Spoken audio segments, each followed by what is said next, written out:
Hello, and welcome to the National Archives Foundation Virtual Program Series. I'm Patrick Madden, the Executive Director of the Foundation, and thanks for joining us from home today. Through this programming, the National Archives treasures, documents, and records are available to you virtually. Hopefully by now you've been receiving our Archives American Experience emails on Tuesday, our History Snacks emails for our younger history buffs on Fridays, which is tailored for kids and families.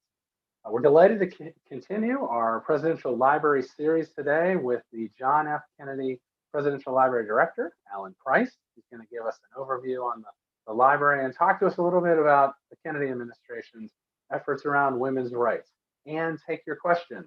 So to make sure everybody's on page on how to do that, before we start, I want to remind you we'll be taking questions through the YouTube chat section just to the side of your screen. So if you want to take a little practice now, tell us where you're watching from. I hope you'll put in your hometown and state, and I'll give you a shout out a little later on in the program. You don't have to wait to the end to ask your questions. If you want to be asking questions now, that's great. We'll get them in the queue. And then after the presentation, we'll make our way through those questions. So I see that folks are sending in where they're from. That's terrific. Now on to our speaker. Alan Price was appointed the director of the John F. Kennedy Presidential Library Museum in November of 2018. He knows a little bit about the importance and influence of the White House. He was appointed by President Obama to serve as Associate Director of Management at the Peace Corps and Acting Chief of Staff for the Federal Mediation and Conciliation Service. Before joining federal service, he was a manager at Northeast Utilities and director of the Global Leadership Initiative at the Harvard Business School. He began his career as a management consultant, and he's here with us today. Alan, how are you doing? Patrick, it is great to be with you. I'm doing very well, thank you. Terrific. We're happy to have you. Before we jump into your remarks, tell us how are you and your family doing, and the team at the JFK Library doing? I'm glad you asked, Patrick. I will say here at home, we are doing as well as possibly could be expected. And it's the same challenge that many Americans and many global citizens are wrestling with, which is you better be really comfortable at home because you're going to be spending a lot of time there. And it has been a good time of bringing at least our nuclear family closer together. And thanks to the miracle of technology, we've spent a fair amount of time with our extended family and seeing them. You hate to see milestones go by, graduations and things like that, but at least remotely we can participate. And the same for staff who are, again, struggling with the same thing. And we are doing our very best to maintain some cohesion and sense of JFK Library camaraderie, even though we don't get to see each other in the building on a daily basis. I know the feeling. Well, we're delighted to hear more about what you're doing now and what's coming up. And I'm going to let you go ahead and jump in because I know you have lots to say. Folks are excited to hear about the library and the work that you're doing, even if it's virtually at the moment. So go ahead and jump in. Great. One of the joys of my position is there is a heritage to presidential libraries, and all of the prior directors of the JFK Presidential Library and Museum have been mentors to me as I have taken on the role. And we have announced to the community just a couple of days ago the passing of Dan Fenn, the very first director of the JFK Library, and he was a member of the Kennedy administration. And it's a special pride that he would share. It would just glow in him in his advocacy for the importance of the Kennedy administration and the many treasures that we had inside our building. And I love this photograph of the building. It's a nighttime vision. And for those who have not yet come to see us, I believe that the I.M. Pei designed library is inspirational in and of itself and fitting for the life and times and ideas of an inspirational president, the 35th president, President Kennedy.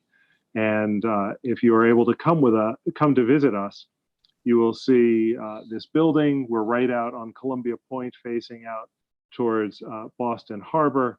And it is a site that will certainly elevate your thoughts. And as you think about what the nation is all about and your role in it, and whether or not you would answer President Kennedy's call to service, which he issued in his inaugural address of "Ask not what your country can do for you, but ask what you can do for your country." All those words reverberate throughout the building, and I think everyone who comes through it is changed by it. And if we go to the next slide, you see what was in the background in the first slide, a flag.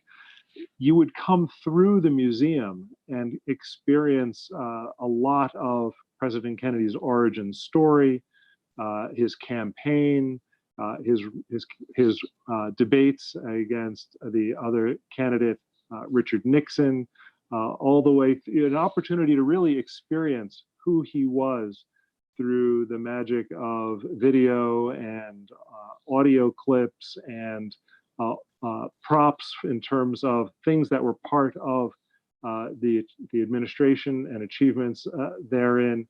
You would experience all of that and then come out into this atrium. And President Kennedy himself did not want to have the focus be on busts or portraits of himself. And so it was felt that the flag of the United States would simply represent the presidency. And you would enter this atrium, which is also a memorial space for a fallen president, and reflect upon his life. Perhaps ask yourself, what if he had lived out his life and served certainly the duration of his term? What could have been? And you could reflect on whether you would answer his call to service. How might you either locally or nationally serve the greater interests to create a more just and peaceful world?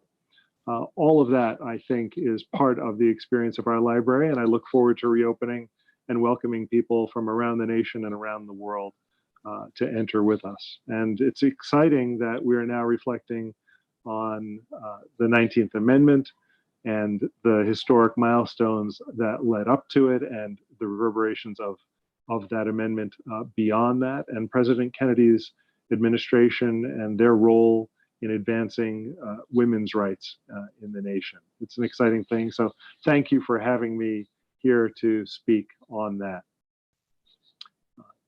So as you can see from this slide, JFK and women's rights, it was a truly major part of President Kennedy's platform as a candidate.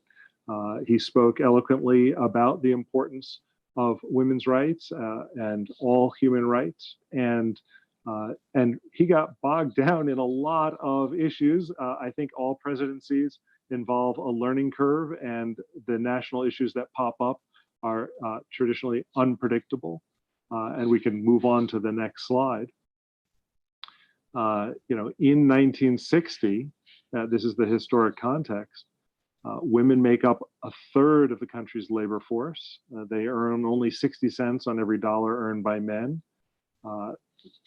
Unlike some of his predecessors, President Kennedy did not appoint that many positions in the Kennedy administration to women, and he did not have any women in the cabinet itself. You can flip to the next slide. And I think that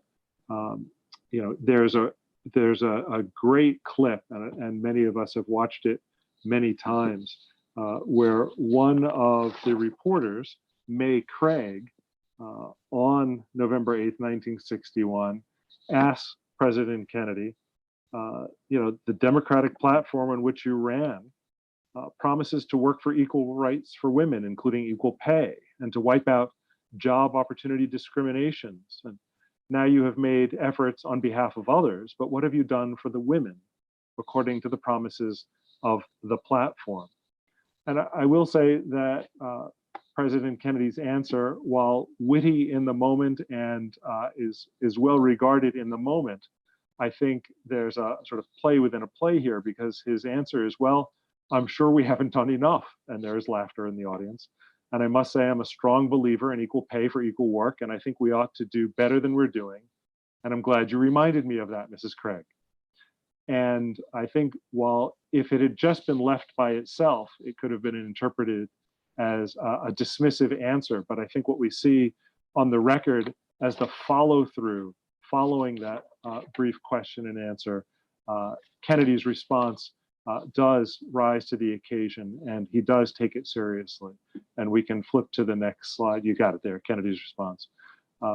Historians consider 3 Kennedy administration initiatives to have been significant in furthering women's rights. Number 1 being the creation of the President's Commission on the Status of Women. Number 2 being the order prohibiting discrimination on the basis of gender in hiring federal employees, and the signing of the Equal Pay Act. And the Equal Pay Act was the first federal legislation that sought to put women on an equal footing with men. We'll go on to the next slide. This commission on the status of women is extremely important.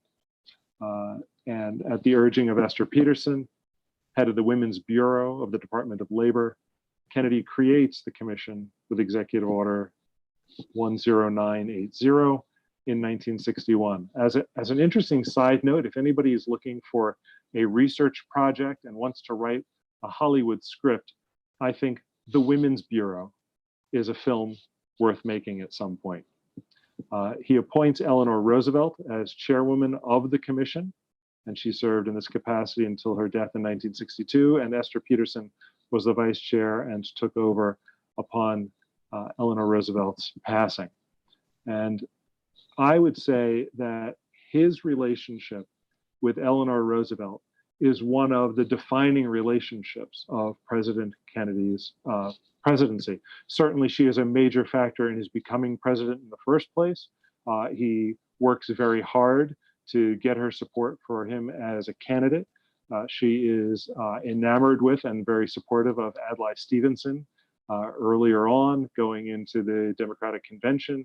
And it is by the power of meeting with her in person at her residence in Valkill in New York, coming out of that conversation, she I think comes around and sees the real Kennedy, and not just his social side, but the depth of his conviction and ideas.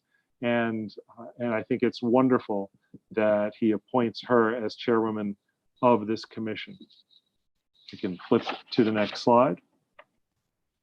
We have a picture here of Esther Peterson with President Kennedy, Secretary of Labor Arthur Goldberg, and Chairman of the Civil Service Commission, John Macy, in December of 1961.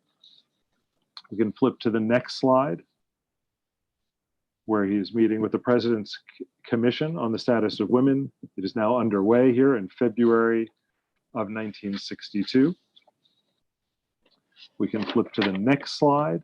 I'm going to pause here and say a few things. In April of 1962, Eleanor Roosevelt interviews him about the status of women.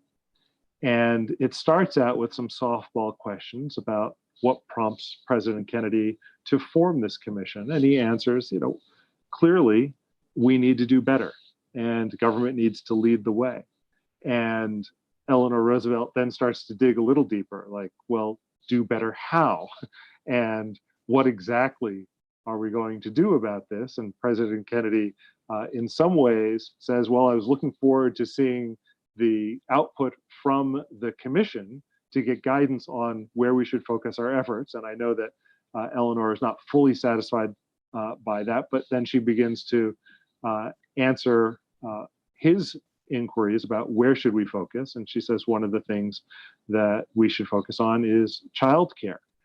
If we can't do better in terms of childcare, it's going to be difficult to have women more fully enter the labor force. Certainly where other countries may have had more success in women fully entering the labor force, America, she felt, was behind some other countries. I should also add that in terms of context, though this may seem like an obvious idea by today's standards, there are many political opponents during this time who felt that women should be removed from the labor force altogether because that it created a greater scarcity of jobs that might be available to men who wanted jobs in the labor force. I think an argument that is similar to some of the anti-immigration efforts going on today. So these are not new arguments. They were not invented then, and they will not go away anytime soon. I think President Kennedy's answer to that is that if we need to do better on the economy and grow the markets and the labor force overall, then let us focus on making a better and healthier, stronger economy for all, such that while welcoming others into the labor force, we will grow the nation ever stronger. We can go on to the next slide. And so ultimately, in response to the commission and its report, President Kennedy does open more federal jobs and promotions for women. You can see here a memorandum dated July 23rd, 1962. And it is a memorandum to the heads of executive departments and agencies on equal opportunity for women. And quote from that, consideration for any career position must be made solely on the basis of merit and fitness. And so, as we have seen from many other efforts to move our nation towards justice, making things legal or illegal isn't the end of the road. A lot of work needs to happen beyond that to eliminate discrimination, but at least some of the legal groundwork is laid in that moment. We can move on to the next slide, namely the Equal Pay Act, signed in June of 1963. The act makes it illegal to discriminate based on gender in deciding employees' wages. And by the way, we've used the term here for the slide, discriminate based on gender. The actual historic term of that era was discrimination based on sex. So just for those interested in the historic language. And in his remarks, Kennedy noted that the act represents many years of effort to call attention to the unconscionable practice of paying female employees less wages than male employees for the same job. This measure adds to our laws another structure basic to democracy. While much remains to be done to achieve full equality of economic opportunity, for the average woman worker earns only 60% of the average wage for men, this legislation is a significant first step forward. And as we know today, more steps need to be taken, but I think it's an interesting and exciting moment in time. And if you go to the next slide, we have the signing of the Equal Pay Act on June 10th, 1963. It's an interesting photograph, and some might note just by the window on the left side, there's clearly an African-American woman there, and that is Dorothy Height, who was president of the National Council of Negro Women, served in that role from 1957 to 1997, there for that historic moment. And I think that, again, these are struggles that do not end on that moment, and I think it's quite a shame. And it was shocking for those who remember those moments, that it's only a few months after this signing that President Kennedy is assassinated and unable to carry forward the legacy even further. So Lyndon Johnson is there, who assumes the presidency and advances many elements of Kennedy's legacy from that point on. So I just wanted to make sure people knew some of those historic facts. I encourage you to come to the library and learn more about it. And as I said before, the Women's Bureau, I think, would make a terrific movie. All right. All right, are we ready to jump into some questions?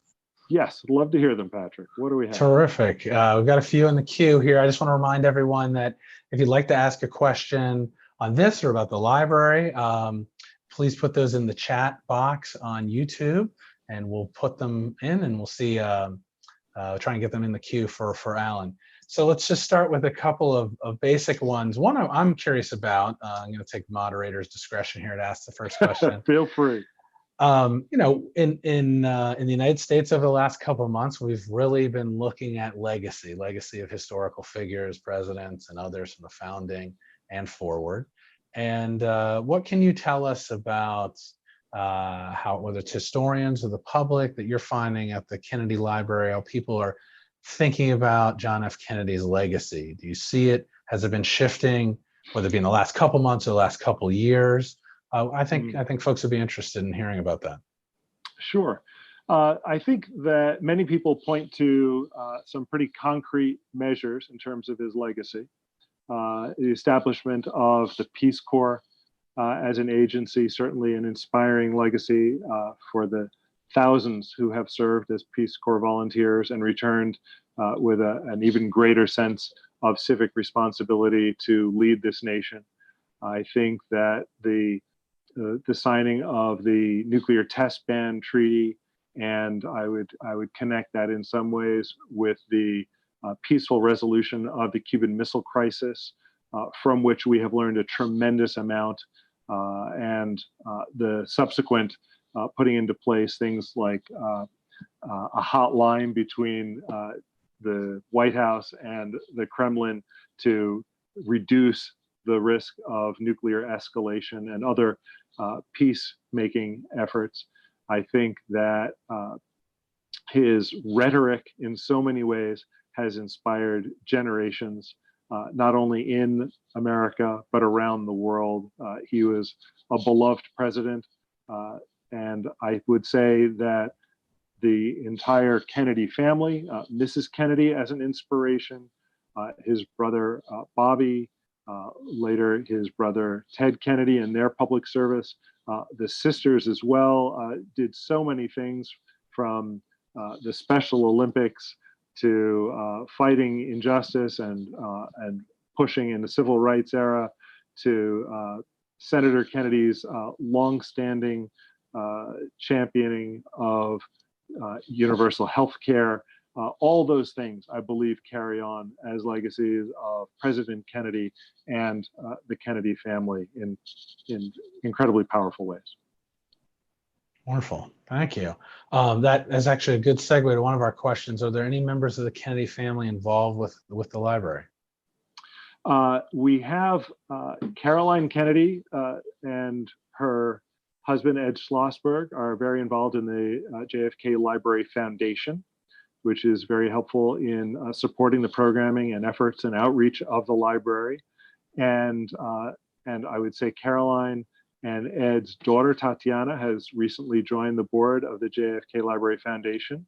And we're excited that a new generation is picking up the cause of how can we make sure that our repository is truly available to enrich citizens and global citizens for another 40 years. Are there any members of JFK's cabinet still alive? Yes. With the passing of Dan Fenn very recently, there is at least one other and another prior serving member as director of the JFK Library, that is Chuck Daly.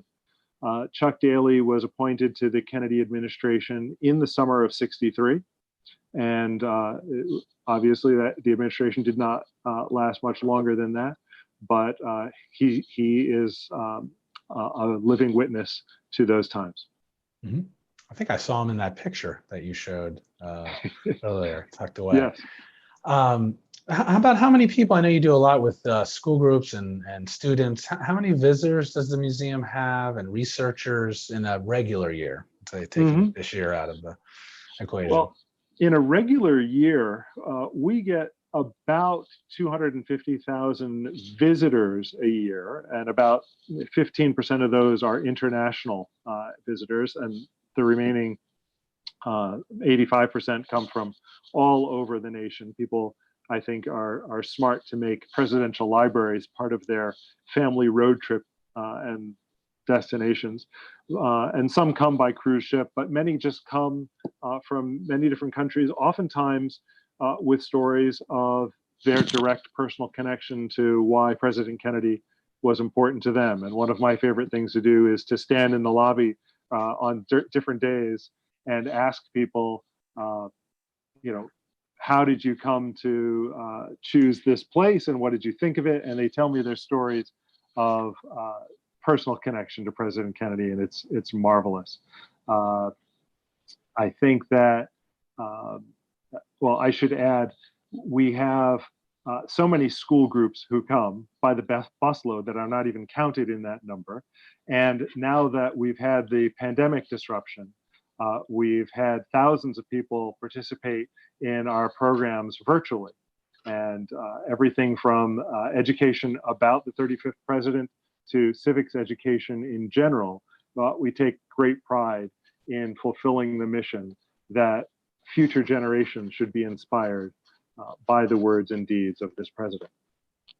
Yeah, we're very encouraged by the fact that the presidential libraries and the archives HQ here in Washington, quite a bit of demand for the educational materials and the resources folks are turning to these trusted institutions to ground their teaching, whether you're a new parent who's become a teacher or an actual certified taught teacher in the classroom. So I can imagine there's quite a demand.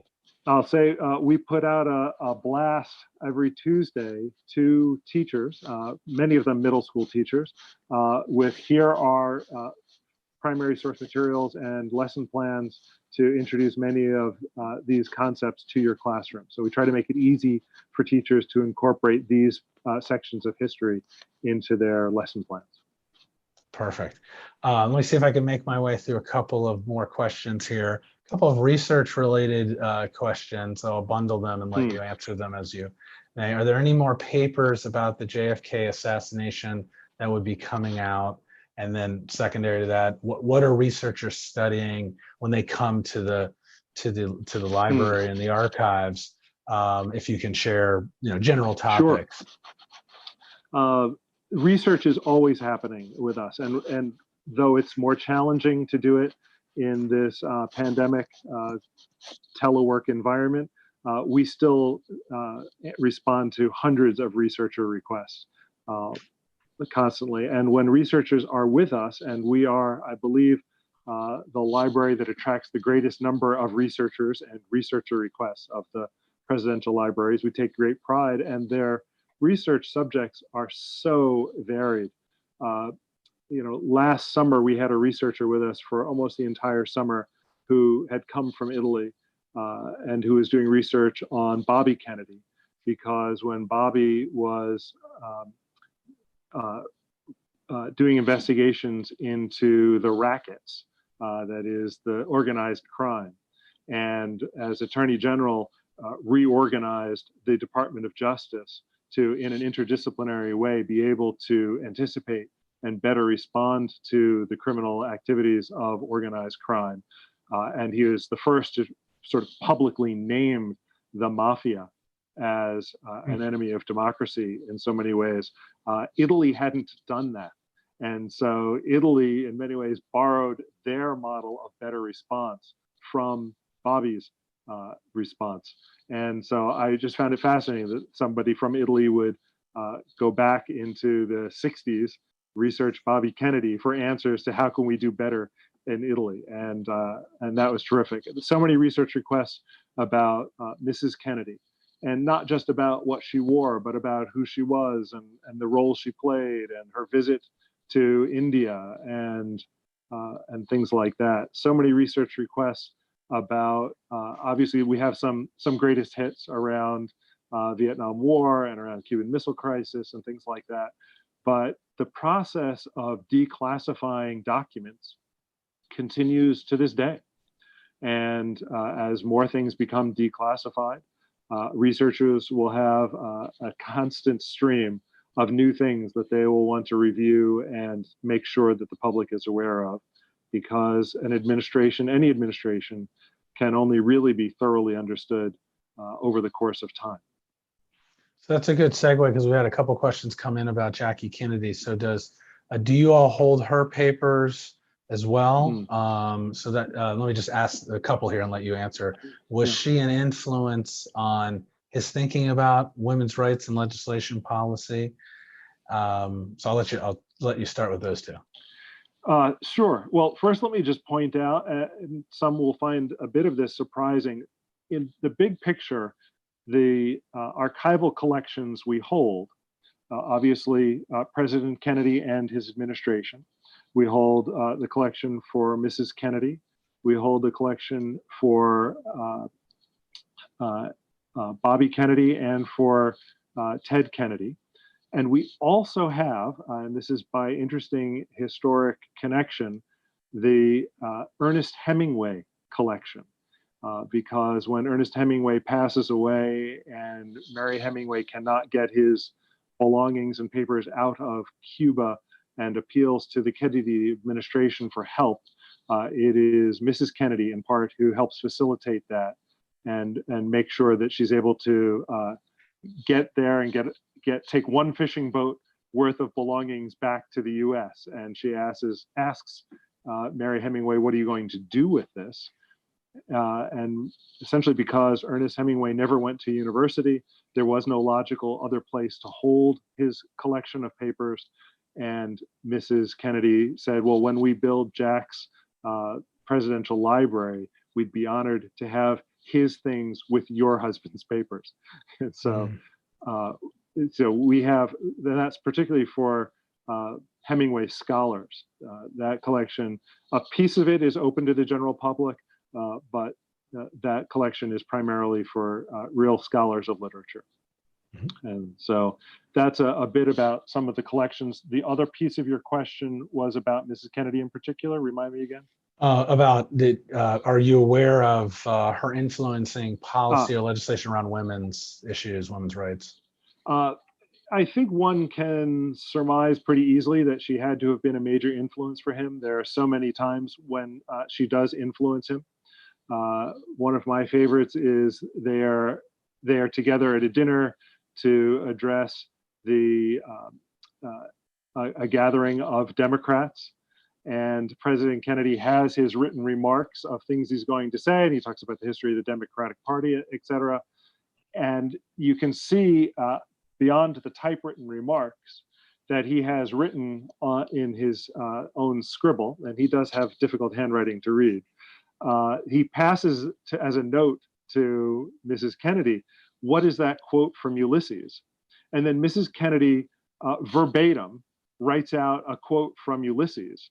And so when President Kennedy stands up to deliver his remarks, he is at the end of his remarks quoting Ulysses as if he knew it by heart. But it's really Mrs. Kennedy who knew it by heart, because she was, at least in her earlier years, the far more serious student. I think President Kennedy becomes serious later in life, but early in life, it's clear that Mrs. Kennedy and her classical education, she was a far more serious student and remembers that poetry by heart. Hopefully this isn't a trick question here for you, but any recommendations of a good book on JFK?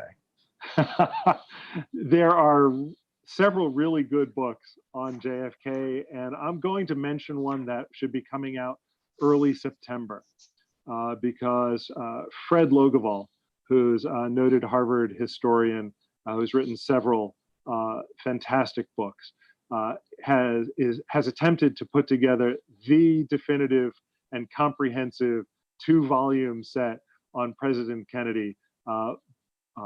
Volume 1, it's a gross injustice to summarize it this way, but it's the earlier years origin story, and then there'll be a volume 2 covering specifically the administration. Volume 1, I believe, is coming out early September, and I'm very excited to see it. I've talked with Fred Logevall a number of times about this, and I think he does a very comprehensive, fair, and balanced approach to the subject, and I'm looking forward to reading what this noted historian has done with it. Terrific. Thank you for that recommendation. We'll be on the lookout. We've had a couple of questions about the museum. I've had the benefit of being there a few times. So we have a question about the space program, what kinds of objects or artifacts, documents might show. I don't know if you want to just, I know we don't have images of it, but talk about some of the galleries, folks, when they Sure. come to, if they've never been to a presidential library before, let alone the JFK, what they might experience as they make their way through. Two things I would point out, and they are connected objects that we have on display, though they are, in terms of square footage, separated by a good bit of distance. Early on, as you begin your tour through the museum, you would see a good bit about President Kennedy's origin story, his younger years, but then it quickly goes into his World War II service record and his service on PT 109 in particular. A lot of people don't appreciate that President Kennedy was notably ill for much of his life, had multiple illnesses.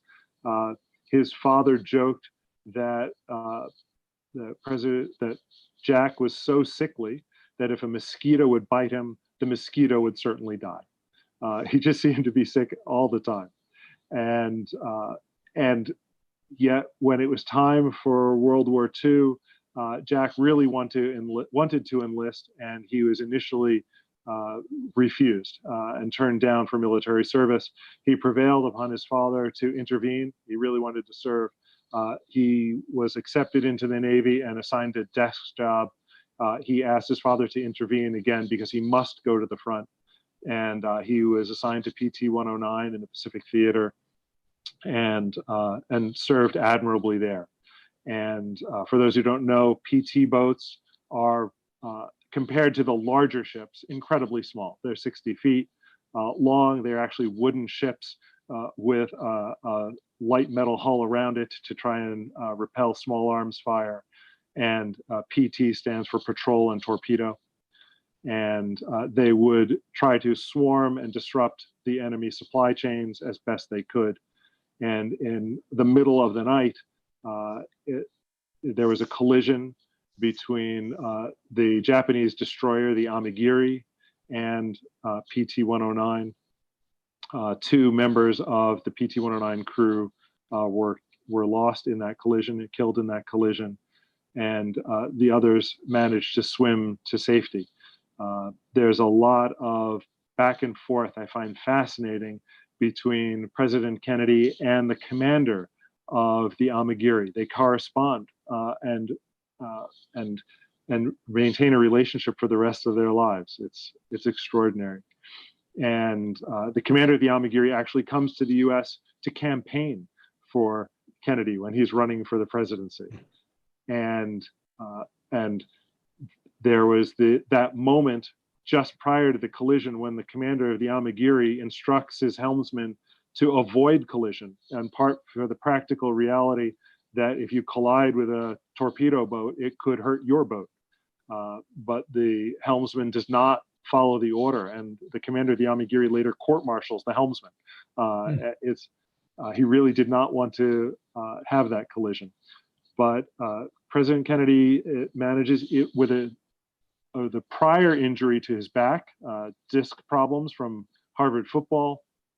He sustains further injury to his back in that collision, but manages to grab the life jacket of another sailor and begin swimming to an island, and the rest of the crew follow, and they survive for 6 days before local indigenous people spot them and teach them that they can inscribe a note on a coconut husk, which President Kennedy does, and says, 11 alive, we're on Noro Island, need a small boat, Kennedy. And the local folks there swim that coconut husk, turns out to an Australian ship offshore, which relays the message to the US Navy, who thought all were lost in the collision. Now they know that folks are alive and where to look, and they are rescued. And President Kennedy's father has that husk preserved as a paperweight, and we have that paperweight as one of the very first exhibits in our library. And people can see, were it not for that, President Kennedy would not have been rescued. And then much later in our exhibit, we have this marvelous gesture of peace and reconciliation upon President Kennedy's inauguration. It is a letter from the still living members of the ship, the Amagiri, who congratulate him on becoming president, and they all sign it. And so I love that we have those both on display. That's wonderful, and great connecting points between objects and documents. A perfect example of what the archives and the presidential libraries do quite well. Yeah. We have a few more minutes. So I have I have a closing question for you, but I did get a follow-up question about, did Kennedy collaborate with LBJ on any of the women's rights policies that you referenced, or other ones that might not have come to fruition? So I am not a great expert on LBJ and the details of particularly how he carries forward the agenda, though I think there are many admirable and obvious conclusions that could be drawn. Here's what I would offer as the best answer to the question. Come to our library, look at the documents yourselves. The library is here for you, the people, and we'd be happy to share the original documents with you so you can see the full texture and nuance and reach your own conclusions. Wonderful. Well, just to close out, I think it's nice to hear about some work you might be doing either with other presidential libraries or what you have planned. And let's have our fingers crossed in 2021, plans and things that might be coming forward at the Kennedy Library folks can look forward to when they can come and visit in person. Any major exhibits or initiatives that folks should be keeping an eye out for? Absolutely. This coming spring, April of 2021, we'll be opening a new temporary exhibit focused on childhood in the White House. And what was the experience of Caroline and John Jr. growing up in the White House? There hadn't been children growing up in the White House since Teddy Roosevelt's time. And the challenges that Mrs. Kennedy faced in trying to give them a normal childhood, in spite of the fact that there was incredible media scrutiny on everything they did. So that'll be one. And then the following spring of 2022, we will do a much more expanded look at World War II, the naval campaigns, and we'll start with PT 109, but we'll build out from there to the Pacific Theater, and ultimately where there is, as many people have seen in the Vietnam Memorial in DC, the names. We're going to display in our pavilion, which is our memorial space, the names of all the fallen in World War II. And I hope it'll be a significant destination for veterans and their families and all students of history. I think it's going to be a very powerful presentation. Sounds very impressive. Well, Alan, this has been wonderful learning about Camelot, learning about the women's connection, women's policy connections legislation as we run up to the anniversary next week with the 19th Amendment. And we're really delighted to have you as part of our series. Well, thank you so much, Patrick. Could I end with a quote? Please. At the 1979 dedication of our library, then President Carter was a speaker who came for the dedication. And there's just a piece, an excerpt of that I'd like to read, which is, this library, this repository of facts and ideas, will feed history with a permanent record of the dreams of John Fitzgerald Kennedy and also the realization of those dreams. In America, the records of a great political leader will not be threatened by succeeding political regimes which might fear them, because we are a nation committed not only to freedom, but also to the pursuit of truth. And I just love those words. That's a wonderful closing. Alan, thank you again for your time. Thank you for much to think about, and hopefully inspire our viewers to come see you when the opportunity is there, and if not, before, virtually. I know you guys have a great, terrific website, lots of resources for folks to explore the Kennedy legacy and the administration. So, Patrick, thank you. Absolutely. Well, have a great afternoon. And we're going to close out now. I want to say thank you to those who were with us, and truly appreciate our donors and members who have joined us today. You too can be a cool part of this group, whether you're a genealogy enthusiast, a researcher, a history buff. Visit the archivesfoundation.org to become a member of the National Archives Foundation and learn more about all the work that we are doing. You can also, as you can see on the screen, visit the best gift shop in Washington, D.C., the nationalarchivesstore.org, if you're interested in merchandise and gifts focused on U.S. history and women's history.